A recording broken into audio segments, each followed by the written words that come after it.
Bienvenue à la promesse du jour.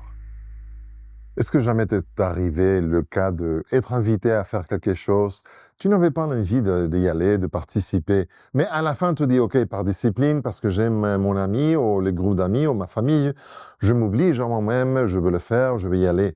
Et au fur et à mesure que tu participes, que la journée se passe, tu commences à retrouver que tu te sens à l'aise avec l'activité et voire même, tu arrives même à te réjouir dans cette activité. Tu aimes ce que tu fais.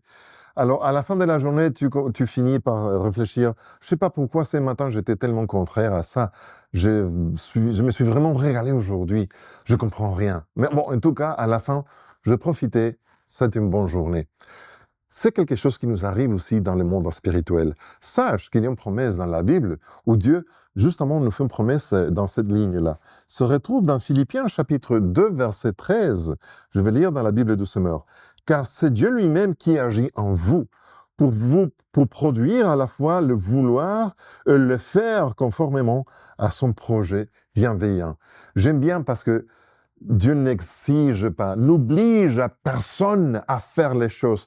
Je connais pas mal de chrétiens qui sont des chrétiens malheureux parce qu'ils s'obligent à eux-mêmes à faire certaines choses. Ça peut arriver un jour, mais pas toute une vie, ou une année, ou en une longue durée de temps. Un chrétien heureux, c'est quelqu'un qui se soumet à la volonté de Dieu, mais se soumet pas par obligation, mais parce qu'ils veulent découvrir quelle est la volonté de Dieu. Et Dieu promet ici qu'il fait en nous. Il met en nous pas seulement la capacité de faire certaines choses, parfois on fait des choses qu'on se surprend, mais aussi la volonté. Dieu s'engage à mettre dans notre cœur, dans notre esprit, cette volonté de faire les choses toujours selon sa bienveillance. J'aime bien ça, parce que si aujourd'hui tu te retrouves dans une situation où il y a des choses que tu n'aimes pas faire, mais que tu sais qu'il faut, prie à Dieu et réclame cette promesse, et en sorte qu'il va remettre en ton cœur la joie de faire ça que, à cet instant, au début de la journée, tu n'as pas envie de faire. Ça, c'est la promesse du jour. Je suis Pedro Torres. Que Dieu te bénisse.